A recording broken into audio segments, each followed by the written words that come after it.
In 330 BC, a 25-year-old general walked into a room and became, in a single afternoon, the wealthiest human being who had ever lived.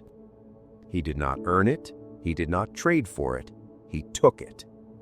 And what happened next did not just change his empire, it changed the price of everything, everywhere, for the next 100 years. This is not a story about conquest. It is a story about what happens when one man absorbs the entire money supply of the ancient world, and what that kind of economic shock actually does to the people who were never in the room. To understand what Alexander did, you first have to understand what the Persian Empire was.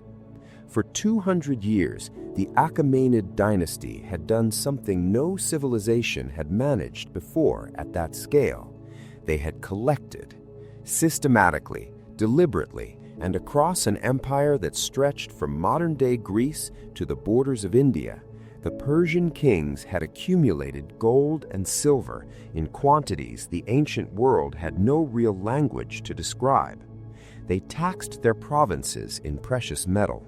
They accepted tribute from subjugated kingdoms.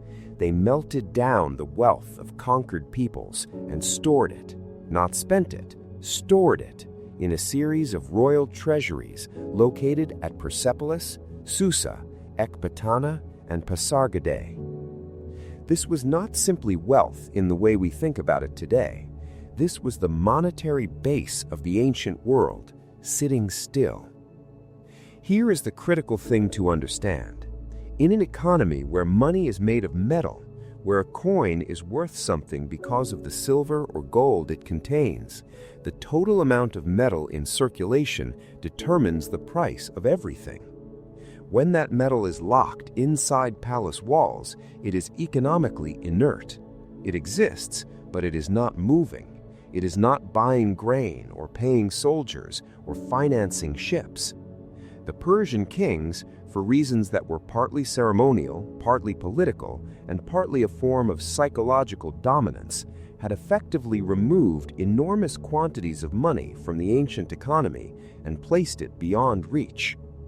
For 2 centuries, the ancient world had been operating with a money supply that was, in a meaningful sense, artificially constrained. Then Alexander arrived. When Alexander's forces took Persepolis in 330 BC, the ancient sources struggled to describe what they found. The Greek historian Diodorus Siculus wrote that it took 10,000 pairs of mules and 5,000 camels to transport what was removed from Persepolis alone. Modern historians, working from multiple ancient accounts, have attempted to reconstruct the numbers. The estimates vary, but the figures that appear most frequently are these. At Persepolis, somewhere between 120,000 and 180,000 talents of silver equivalent. At Susa, another 50,000. At Ecbatana, which Alexander's general Parmenion had secured earlier, tens of thousands more. A single talent represented roughly the annual wage of a skilled laborer. The lower bound estimates of what Alexander seized across all Persian treasuries suggests a sum equivalent to somewhere between 180,000 and 200,000 talents total. To put that in context, the entire annual revenue of the Athenian Empire at its peak during the height of Pericles was approximately 1,000 talents per year. Alexander did not just take money. He took the equivalent of nearly 2 centuries of Athenian imperial income in a single campaign. And then he spent it. He paid his soldiers. He funded new cities. He financed the construction of fleets and roads and administrative systems across 3 continents. He paid mercenaries who had fought for Persia and absorbed them into his own forces. He distributed gifts to allies and client kings on a scale that had no historical precedent. The money that had sat still for 200 years began to move, and that movement was not harmless. Here is where most people stop the story. The popular version of this history treats Alexander's seizure of the Persian treasury as a kind of military prize, spoils of war, deserved and distributed. The narrative tends to focus on what Alexander built with the money, the cities, the libraries, the roads. What it does not examine is what it felt like to live in the Greek-speaking world in the decades immediately after his campaign. Because what Alexander had done, without any formal economic policy or apparent awareness of the consequences, was execute one of the largest monetary injections in ancient history into a relatively small and interconnected trading system. The ancient economy was not large by modern standards. The Mediterranean basin and the Near East, for all their complexity, operated across a relatively contained network of ports, roads, and seasonal markets. When hundreds of thousands of talents of silver and gold entered that system simultaneously, the effect was not prosperity, not uniformly, not for everyone. Prices rose. Ancient sources of the late 4th and early 3rd centuries BC document what modern economic historians have since analyzed in detail. The price of grain in Egypt and the Aegean increased significantly in the generation following Alexander's campaign. The cost of land in Greek cities climbed. Wages, which had been relatively stable, began to fluctuate in ways that destabilized ordinary households. The Greek historian Polybius, writing later, noted the widespread social displacement that followed the Hellenistic boom period. Populations that had lived on fixed arrangements, tenant farmers, craftsmen on long-term contracts, creditors holding loans in silver, found that the ground beneath their economic lives had shifted without warning. They had not looted anything, they had not gained anything, but the value of what they held had changed because of what someone else had done, far away, in a room they would never see. This is the part of the story that tends to get left out.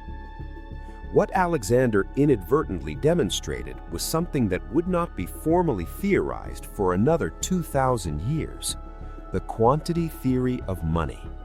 The idea in its simplest form is this: if the total amount of money in a system increases faster than the total amount of goods and services that system can produce, prices will rise.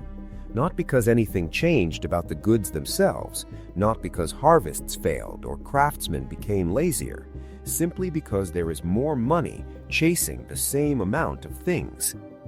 Alexander did not know he was running a monetary experiment. He was a military commander managing logistics and political consolidation, but the experiment ran anyway, and the results were not temporary. The inflationary pressure created by his treasury seizures reshaped the economic geography of the Hellenistic world for generations. It accelerated the decline of older Greek city-states whose economic models depended on the stability that had preceded the campaign.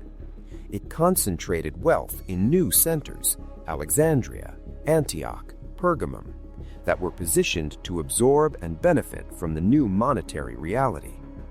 The people who understood what was happening, or who were positioned near the flow of newly released capital, accumulated. The people who did not, farmers holding long-term grain contracts, craftsmen paid in fixed-rate silver, absorbed the inflation and called it misfortune. The deeper mechanism here is not really about Alexander at all. It is about what happens when the assumptions underlying a monetary system are violated suddenly and at scale. For 200 years, people in the ancient Mediterranean had made decisions: what land to buy, what contracts to sign, what debts to carry, based on the assumption that the money supply was roughly stable. That assumption was not wrong. It had been wrong for 2 centuries. It simply stopped being true in 330 BC, and nobody sent them a message. There's a reason economic historians return to this episode repeatedly, and it is not purely academic. The mechanism Alexander triggered is not unique to the ancient world.